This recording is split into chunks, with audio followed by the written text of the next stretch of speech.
Thanks for coming out this morning. I just have a quick thought I want to share. My family went to the lake yesterday, and decided we're going to wakeboard for a little bit. If you don't know what that is, you got the boat, and you're holding onto a rope. You have a cord your feet are strapped into. And as the boat pulls you, the force of the boat will allow you to kind of stand up on the board on the water.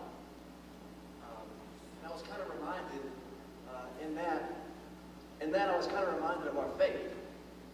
You see, because you have to have trust and faith in the boat when it's moving, that it will pick you up, and that you will be able to stand up. And you're going to fall down. I fell down quite a few times, but you get back up and you keep going. Romans 8:28 says, "All things work together for those that love the Lord and called according to His purpose." So, no matter if you're standing up cruising, if you're falling down gracefully, or if you're face planting into the water, all things will work together for good. Just something to keep in mind this week. Let's pray. Dear Lord, I just want to lift you up and thank you for all that you do, Lord. Thank you for gathering this group of people here today so that we can open our hearts and worship you. And Father, I ask that whether we are gliding across the water right now, or just kind of letting go of the rope, or Father, if we're just face planting straight into the water, Lord, you remind us that all things will work together for good. Because you are great and you are sovereign. Lift this up and just ask that you help us to open our hearts to you today. In your name I pray. Amen. Good morning, everyone. Good to see you here in worship today. If you would please stand with us.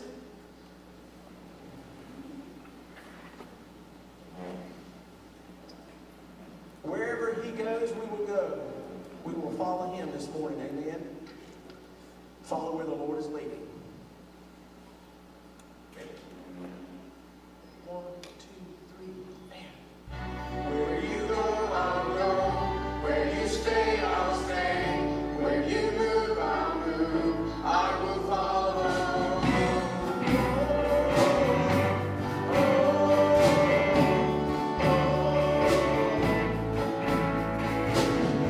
All your ways are good. All your ways are sure.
His name.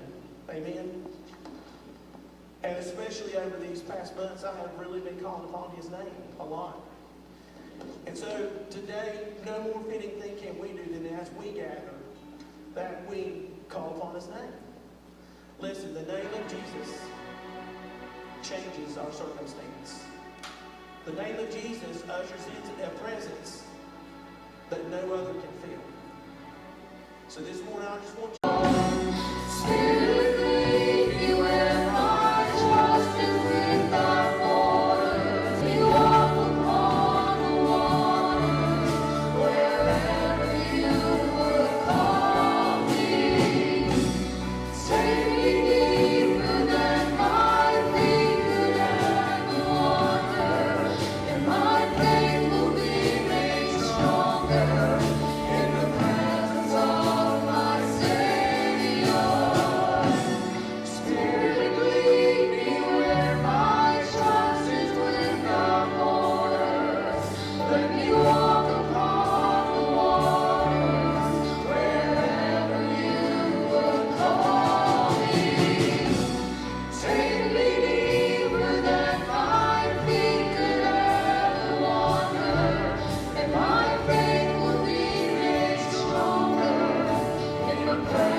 people said?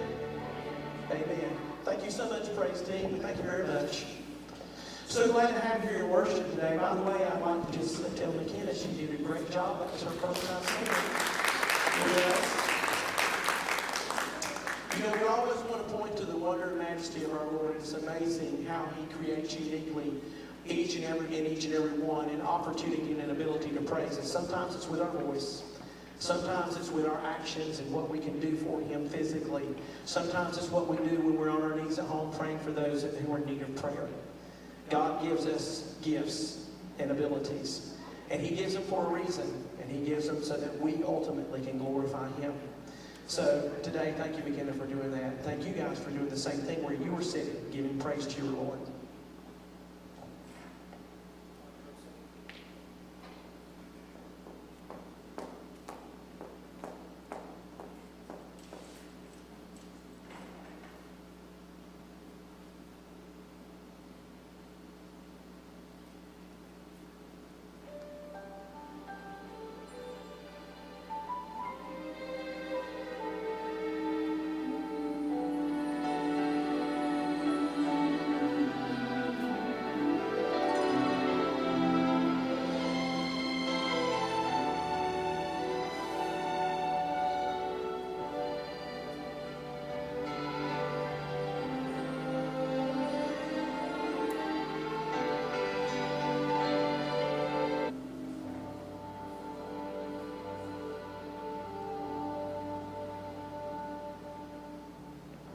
The room grew still as she made her way to Jesus.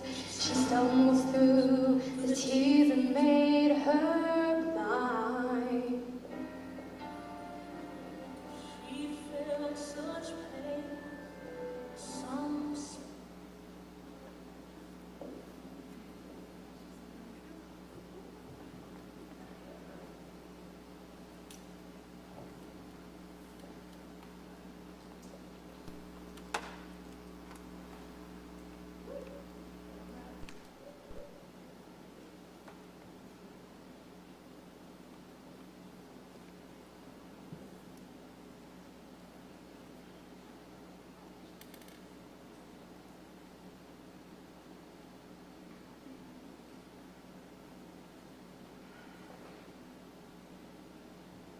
As my grandpa used to say, praise the Lord anyhow. You know what I mean?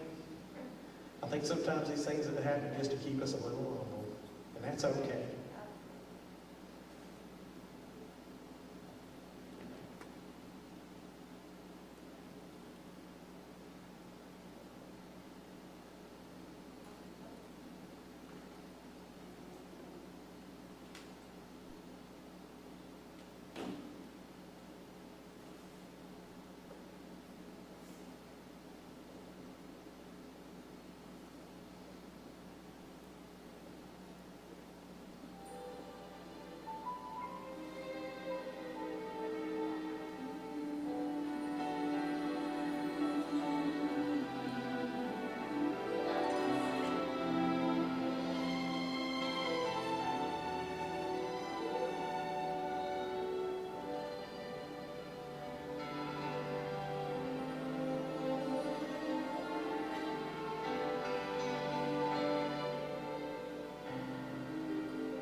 The room grew still.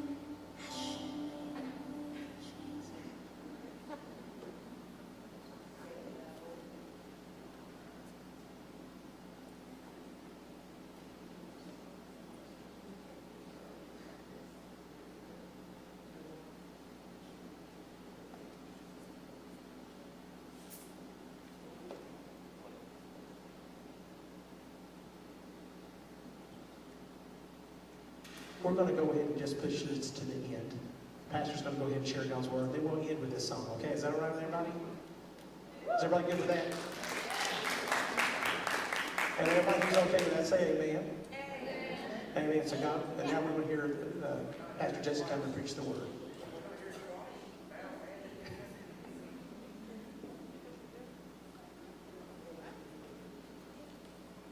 join me to open up the word of prayer?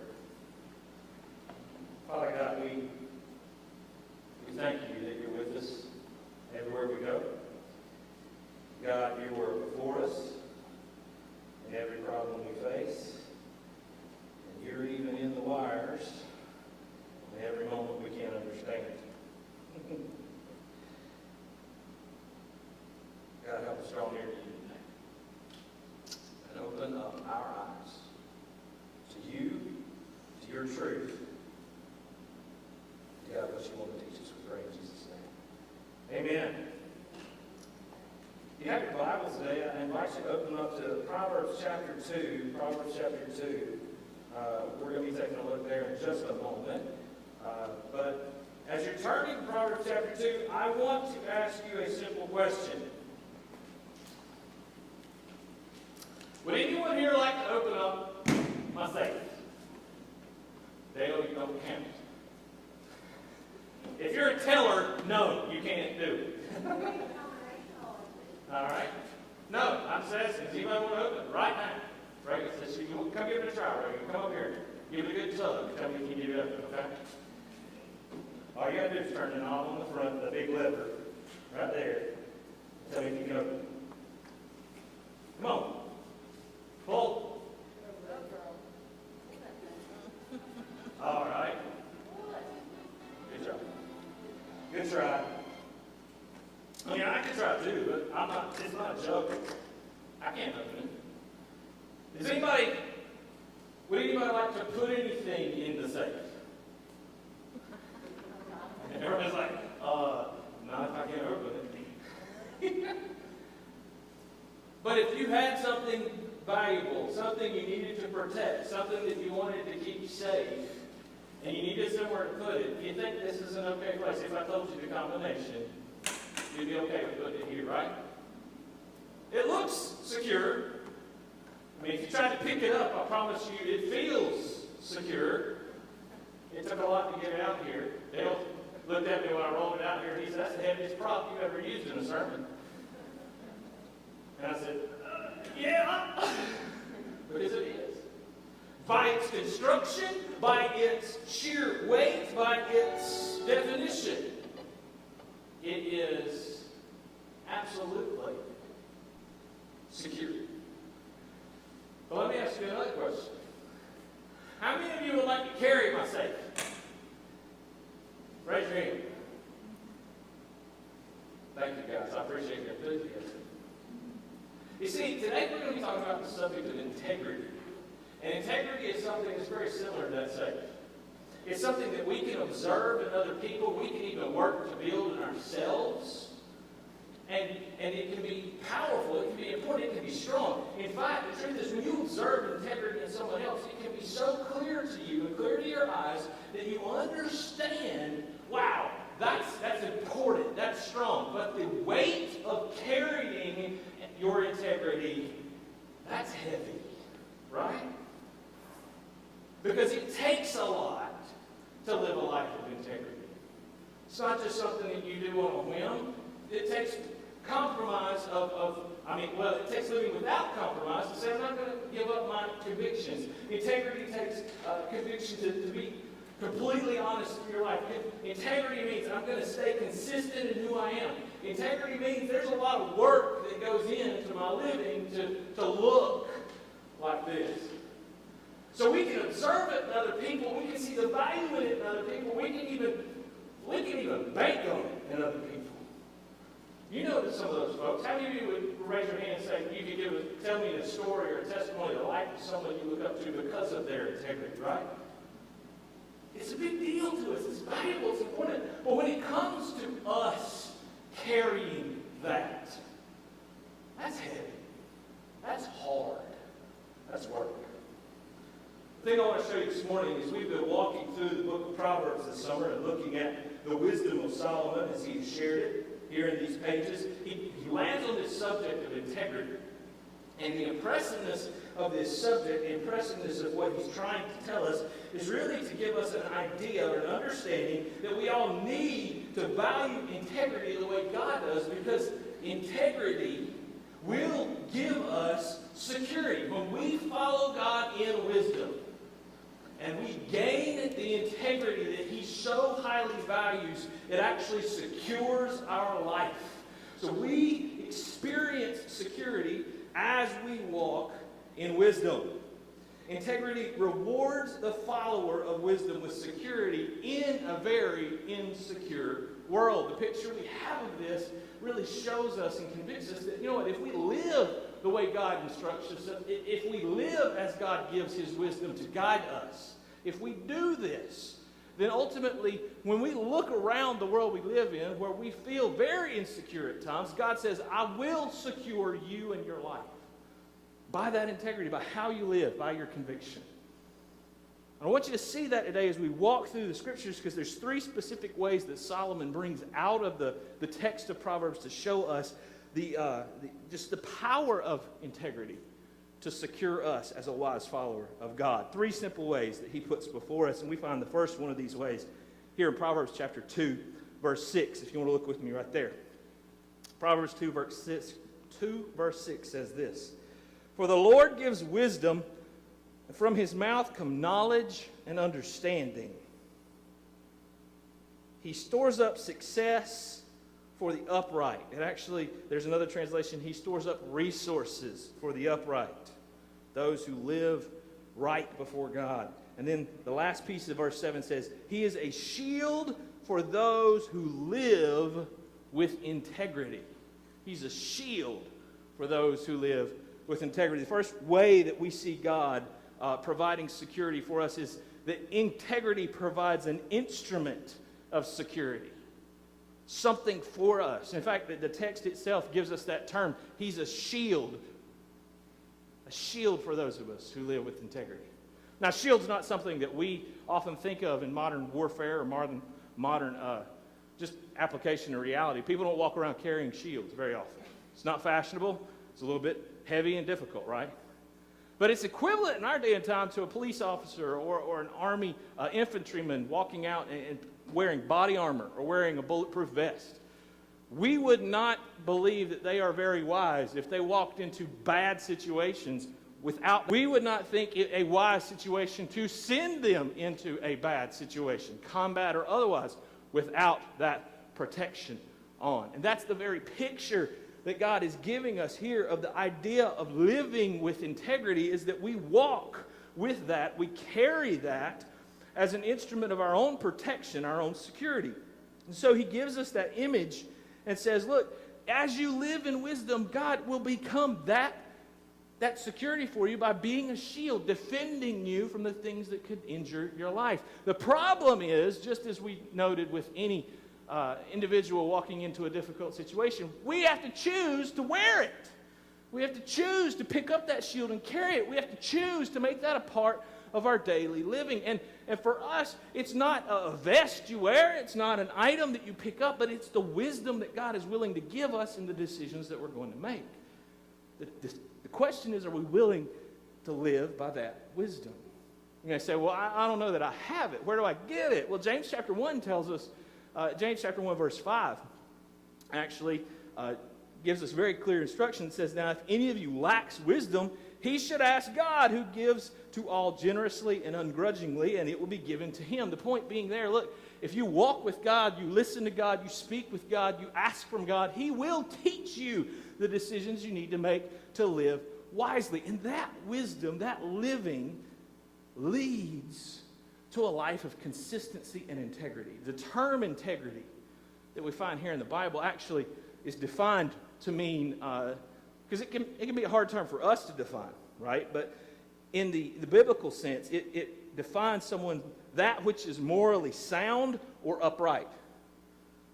Meaning, they make the right decisions, they do the right things, and they live the right way all the time, right? That's integrity. There's a consistency to them. The literal translation of that term in the Bible is that they are complete, meaning there's not something missing. There's no hole lacking in their character. There's nothing vacant in their actions, that they are complete. That is their entirety of their conviction. And so when we talk about being wise to live in integrity, what we're actually speaking of is being able to take God's wisdom and apply it consistently to our lives. And it becomes that shield that no matter what we encounter, it defends us from the problems that often befall us when we encounter struggles, when we encounter even mistakes, when we encounter people and circumstances. God promises if you follow his wisdom and you live in integrity before him, in a completeness of character, trying constantly to honor him. We're going to get into this in a minute. Not perfectly, but try. Integrity, consistency. He's a shield. He defends you. He protects you. In the midst of an insecure world, he becomes the shield of your security. So my question to you today is if you truly want to live a life that can be heavy and difficult because it's a life of integrity, then follow the wisdom that God is willing to give and ask for it. Seek it. And be willing to place that in your life.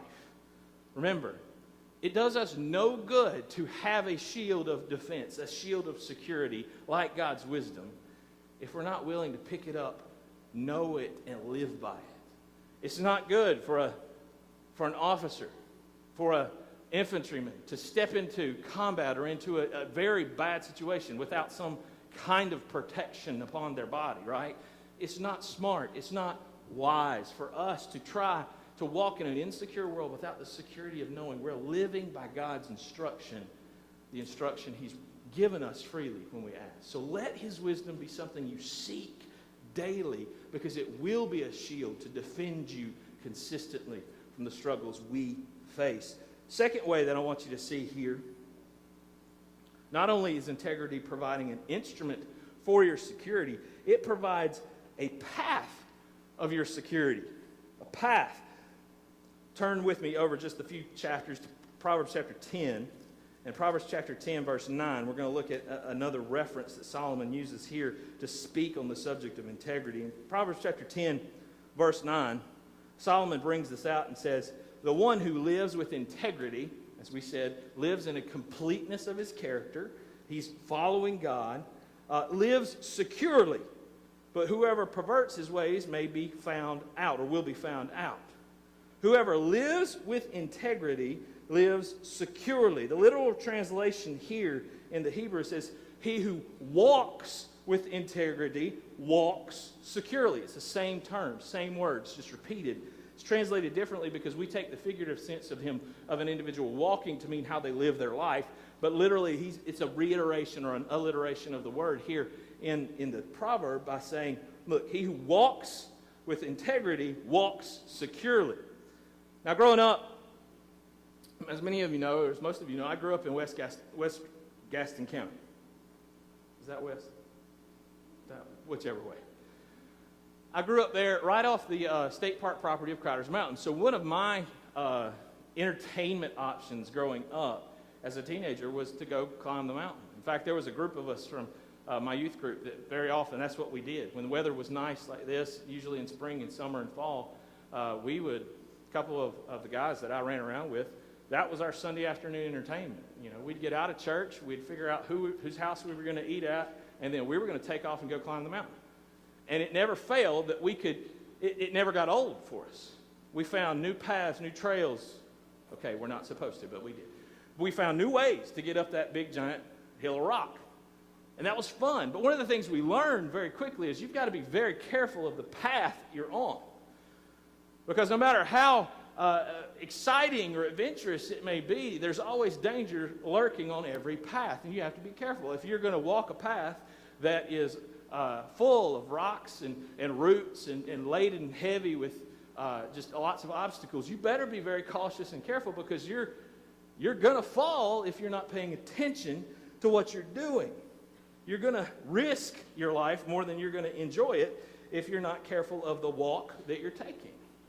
And in Solomon's proverb here, the picture that he's bringing out to us is that the person who walks in integrity, the one who walks with wisdom, seeking to live a life of completeness, moral uprightness, following the instructions God has given, no matter what path they're on, meaning no matter what obstacles they encounter, They're walking in such a way that they're aware, and they're keeping their eyes on the circumstances. They're watching to protect their own steps so that they aren't compromised in their character, but they aren't also compromised in their safety and their security. Wisdom leads us to be very aware of the walk we take so that we can be careful of the steps we take as well. The question comes to us often, are we paying attention to the path that we're on? Now, I don't want you to get this wrong. Integrity is not speaking of perfection. Because you may hear me and say, well, look, if completeness and wholeness means that I've got to do everything right, never make a mistake, it's too late. And it's beyond my ability. I can't do that. That's not the point. In fact, Psalm 78, verse 72, if you have your Bibles, I want to flip to that one. Psalm 78, 72 has a very interesting verse. Right at the end of Psalm 78, this is a psalm written by one of David's men. It says, in speaking of David, so this psalm is actually speaking of King David. It says, he shepherded them with a pure heart and guided them with his skillful hands. You may say, well, why are we looking at this? Because the term that's translated here to describe a pure heart is the same term that is used to describe integrity. In other words, he shepherded them with integrity. He shepherded them with completeness of heart. That was the point. What that is a picture of, again, is not perfection. How many of you know the life of David? Yeah, kid with rocks throws at giant, kills him. Yay! King who has an affair with a woman and then has his husband killed and fathers a child. Not perfect. And that wasn't his only mistake. David made many mistakes. And if you study his life, you learn very quickly that there's this weird kind of mix of, wow, if this is the man after God's own heart, and Solomon's dad, he makes a lot of mistakes. And yet the Bible tells us that David's life and David's leadership was one of integrity. Why? Because integrity is not perfection. It's a life lived with completeness of honesty and character before God. So when mistakes were made, yes, he had to pay for them. When mistakes were made, yes, he had to admit to them. So when we look at our life and we try to begin judging and understanding our direction, our life, and where we're headed, and we say, you know what, I want to live a life of integrity before God. I want to walk in wisdom so that my path is secure, so that I carry a shield of protection from God because I'm following his wisdom and instruction. It doesn't mean that you've got to live perfectly. Now, I'm not giving you a license to mess up. There might be some of you in here going, great, I don't have to do everything right. Don't start that way. It's the wrong way to start. What I'm telling you is that when we mess up, don't feel like that defeats your whole life. Because Satan really wants to convince you of that. That one mistake, two mistakes, even a pattern in your life, that means you can't live for him anymore. Or he tells you, you know what? Wisdom doesn't matter for you anymore. Because look what you've done. Look at how far you've fallen. Look how much you've messed up. Living with integrity means you're complete. You recognize God's right and you're wrong. And you're willing to look at him and go, I messed up. Why do we say this? Because we know David did that. David lived in integrity according to Psalm 78, but we also know he made some big mistakes. So the point is, when we look at this definition of integrity and we look at the idea of walking in a way that is secure, it doesn't mean that we're perfect. It means that when we stumble, we come before God and ask for forgiveness. When we fail, we come before God and we say, yes, you're right, that was wrong. I need that fixed, I need that changed, and I need you, God, to forgive me. That's integrity. Integrity is when we're willing to admit we did something wrong. Great. Living complete in character before God. So maybe this morning, the honest truth is, you have sought to live wisely. You have sought the wisdom of God, the defense of God, that shield that we talk about. And you're trying to live that way. You've been watchful of the path you've been on and the obstacles that are there to make you stumble. But needless to say, even in that, you've tripped up. I'm here to tell you, a life of integrity is not a life that avoids every pitfall. It is a life that is willing to admit the pitfalls and get up. So today may be the day you need to look at your life and recognize there's some things that have gotten in my way. There are some moments that have tripped me up. There are some things that I've done, that I've let in, that I've accepted, that I've walked in, that I just need to honestly say, God, you're right, I'm wrong. And if you want to walk a path secure, then you walk it with Him. And you admit when our mistakes are what we trip over. You admit when our sin is what causes us to fall. And we admit to Him that we need His forgiveness. That's how integrity provides a path of security. It's not that there is no obstacle. It's the promise that when we do stumble over those obstacles, God's there to help us keep going. But there's a third way that Solomon puts for us that a life of integrity, a life of wholeness in character, completeness in our pursuit of God, ultimately that it provides security for us. And it's found in number 3. Integrity provides a guard for security. I really love this picture that Solomon uses, a guard for security. If you have your Bibles, look at Proverbs chapter 13. Proverbs 13. I want you to see Proverbs 13, verse 6. Because I love this. It says here, righteousness guards people of integrity. Righteousness guards people of integrity, but wickedness undermines the sinner. It's a very interesting phrase. It's used right there just to tell us, look, when you seek to live as God instructs, when you seek to live in the wisdom He provides, as James 1:5 tells us, when you ask for wisdom and He grants it, and you say, I'm going to live by that, and you're living a life of wholeness and integrity before man and before God, then the question becomes, okay, great, what does that do? Well, it provides a guard of security. The interesting thing about that term guard that's found here in the text, it's a twofold picture in that term, a twofold picture. On one side, a guard, this way this word is used, can be used of a man or a soldier who is placed on the top of a city wall. And his job, as described and used in Habakkuk, as described and used in many other scriptures, his job is to be the watchman. He is to stand on this wall and he is to observe the horizon.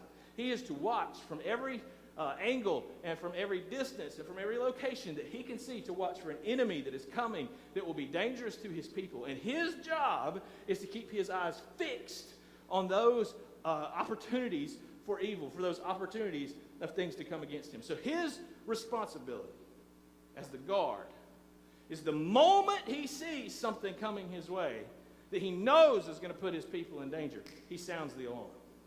And so often, if our life is lived in integrity, living according to God's word, trying to seek the completeness of His character, trying to live before Him in moral uprightness, we're not just walking around stumbling and making mistakes and saying, oh, well, God will forgive me, but we're really living with a conviction that we want to avoid those things, and that integrity we're building into our life, that awareness of what is wrong and what will lead us down the wrong path, is standing at the forefront of our life, looking across the horizon, not looking at the moment that we're in, but looking ahead and saying, wait a minute, you don't need to go there because you know what's there waiting for you. Don't go. That's going to mess up your life. Wait a minute.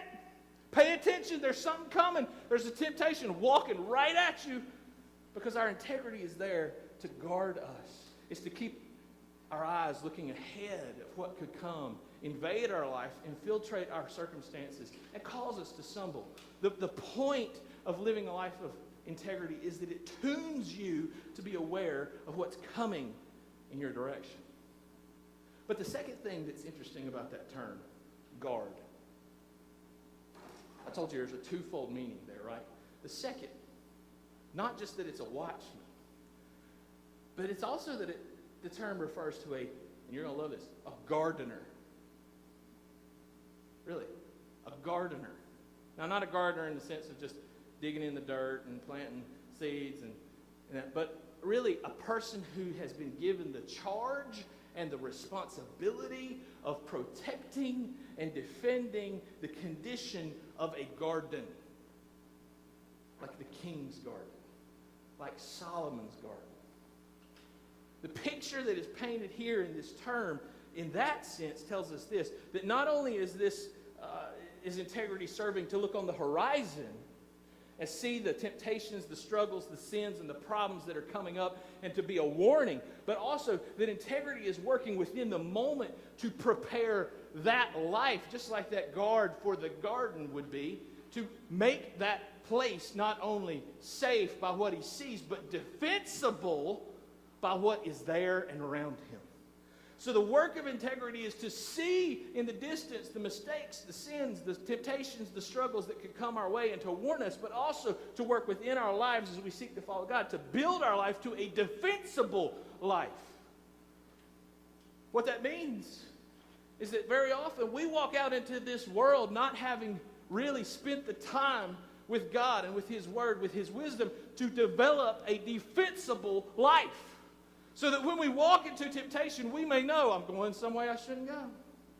I'm walking somewhere that's going to be difficult. I'm heading into some tempting circumstances. But our life has not been developed and built to be defensible because we haven't lived in that moment of learning from God and letting Him build us into who we need to be. The work of integrity is, yes, to defend us by seeing what's coming, but also to build us into a defensible life as we walk into our circumstances. Proverbs chapter to see this. Proverbs 28:18. The one who lives with integrity will be helped, but one who distorts right and wrong will suddenly fall. The thing that intrigues me here, this goes back to just the whole picture of a guard. Guard of security in your life. The one who lives with integrity, what does it say? Will be helped. Here's the first question that popped into my mind when I read that. By who? Because if the idea of this verse is that by living wholly before God, pursuing His character, trying to live as He instructs me, teaches me, by the wisdom that He pours into my life, if that is what I'm doing in trying to seek integrity, then it says that that person who seeks God in that way will be helped. So my question was, by who? Is it by the enemy that he faces? No. Is it by the obstacles that come against him? No. Is it by the fortitude that has been developed within himself? No, because that's not how the language is built. Proverbs 28:18 refers specifically to there is one who will help. And as a proclamation from Solomon, the picture we're being painted is that anyone who lives a life wholly devoted to following the character of God will be helped by God. It's interesting, isn't it? I mean, it's almost gospel. The one who seeks God in who He is will find Him and will be helped by Him. You say, well, what does that mean? What do you mean gospel? Look, I'm going to tell you up front, I told you from the beginning, living a life of integrity is not being perfect. It never is painted that way. It means pursuing God. But being God is being perfect. And being with God is being perfect. And the thing that you learn very quickly when you look at people who try to live according to God's character is that we fall short of it all the time. But if we seek Him, He's already given us help. He gave us His Son. He sacrificed His only Son to save you and me from the punishment for our sin. And He said to us in doing that, look, not only am I going to save you, wipe you clean, and give you a relationship with me, but I'm also going to put within you my Spirit to lead you, to guide you, to reveal to you, to honor your need for this wisdom and understanding. I am going to be your help. You want to live a life of integrity, it starts by connecting your life to God. Because walking closer with Him will reveal the character that you need to live by. Now you may look at me and you go, Pastor, that's great.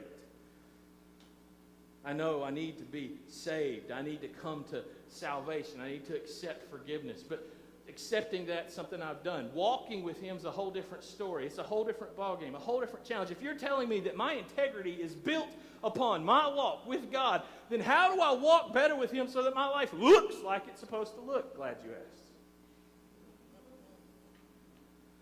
I love the fact that y'all started shaking your heads like a minute ago when I was going down this path, right? But it's true.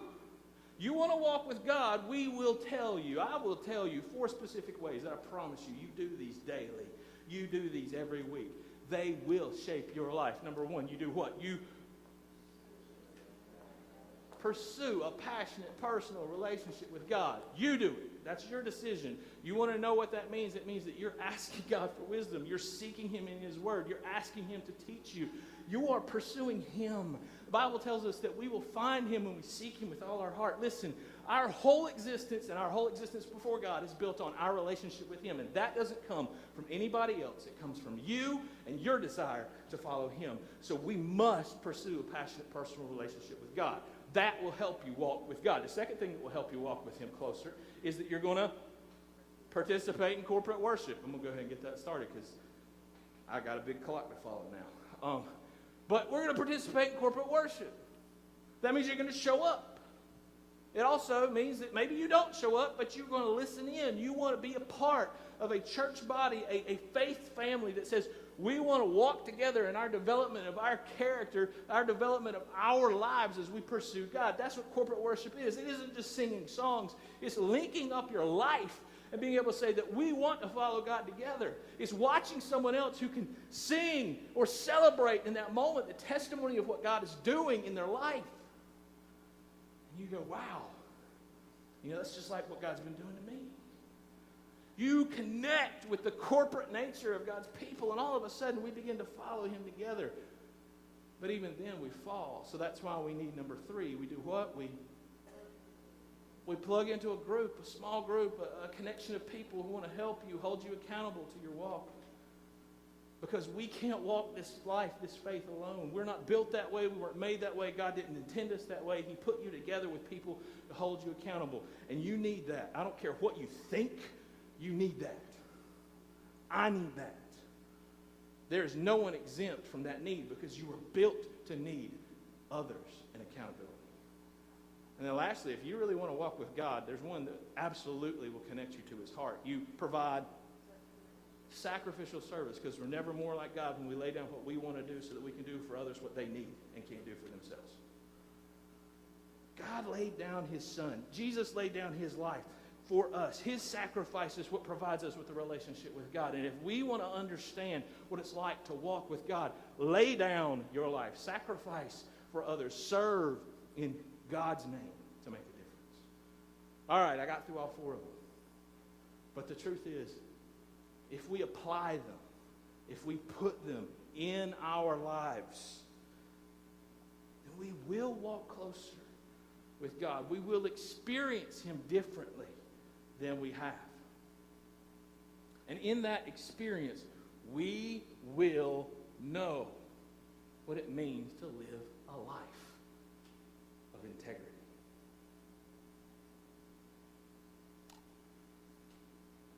You know, do you know what the difference is between being secure in a safe and being insecure? It's not the weight. It's not how it's made. It's not what it's made of. It's not even what it contains.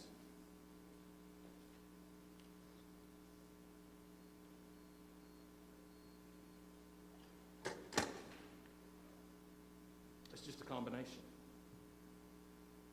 A couple simple numbers. And everything's insecure. Do you know what's the difference between living a life of integrity and not? A simple combination of pride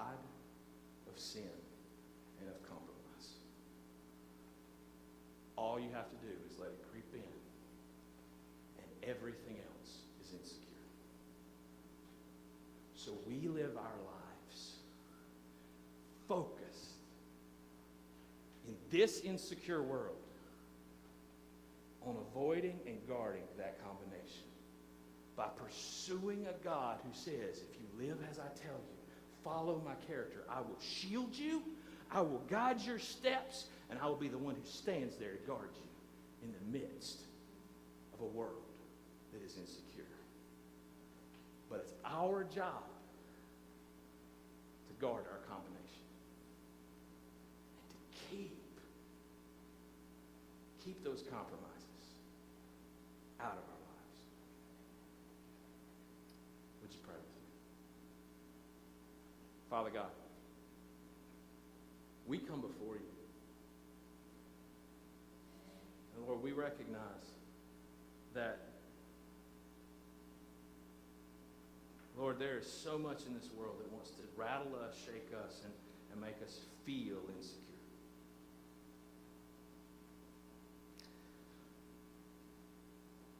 But you have given us a path. You've given us a guard. You've given us a shield to secure our lives.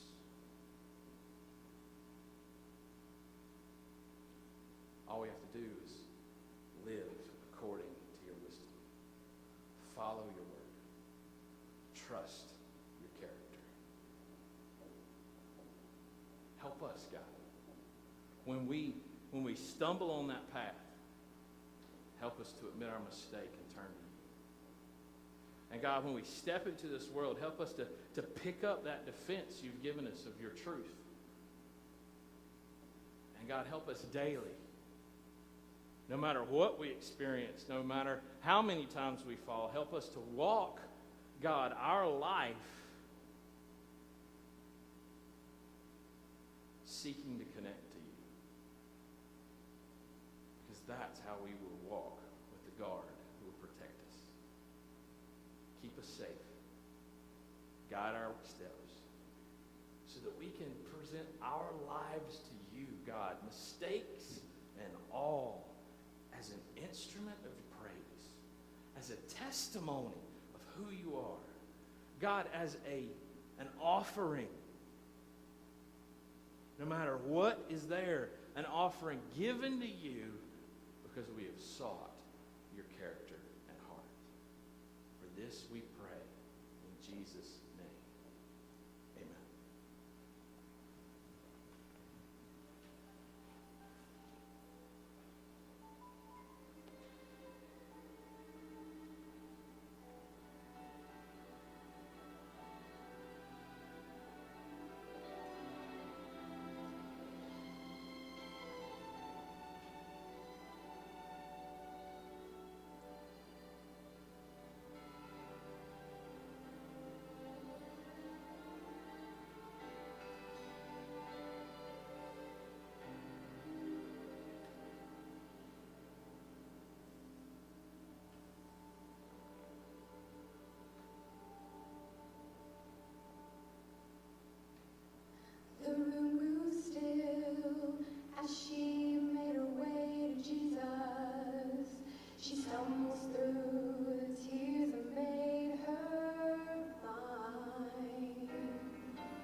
thank you, Madeline. The gift we give to God is the life we live. Live a life that when you give to Him, you give it with pride, knowing that you've done everything you could, maybe not to be perfect, but to live it complete and carefully before Him. Thank you so much for being here with us this morning, for worshiping with us and joining us. We look forward to having you here next week. And I want to go ahead and announce this for you as something to put in your day planner, calendar, whatever. One of the things that we're learning is that, amid the COVID-19 crisis that has been with us for so long, is I think we've been looking at it from the perspective, and I say we collectively with the nation, that we wait wondering when it gets back to normal. And the problem, I think, if any of us look and see, is that back to normal, who knows when that will happen, or if, or what that may be. And so our true conviction has to become, what do we do right now? And so, we're making efforts to learn ways that we can continue to minister within our community, within our church body. And one of those is going to be coming back to you starting in August. Beginning in August, the first Wednesday in August, we will begin our Wednesday Bible study again in the day. That we'll offer that. It'll be under the same rules that are being applied to current meetings at that time. But the big thing I want to keep you in mind of is that we will live stream that as well. So for those who can't get out still, even at that point, we want to offer that opportunity, as well as being able to offer that to many of you who maybe right now are not being able to be involved in a small group study. We will be doing a study at that point that I'll be leading, and I just want you to be seeing that we want to continue to feed our church, to feed the lives of those around us. We're just going to have to figure out new ways to do it. In addition, I want to share with you as we close today, you received information this week about our former member, Randy McConnell, who passed this past week. And I do ask for your prayers for his family, for Carol, his wife. But I wanted to notify you, if that was someone you were close to, someone you wanted to pay respects for. His funeral is tomorrow at 1 o'clock at Parkwood Baptist Church. There will be no public gravesite service. It will just be a funeral service at 1 tomorrow. So if you were interested in that information is for you. Otherwise, thank you so much for being here. Thank you so much for participating in corporate worship. God bless you as you leave, and have a wonderful week.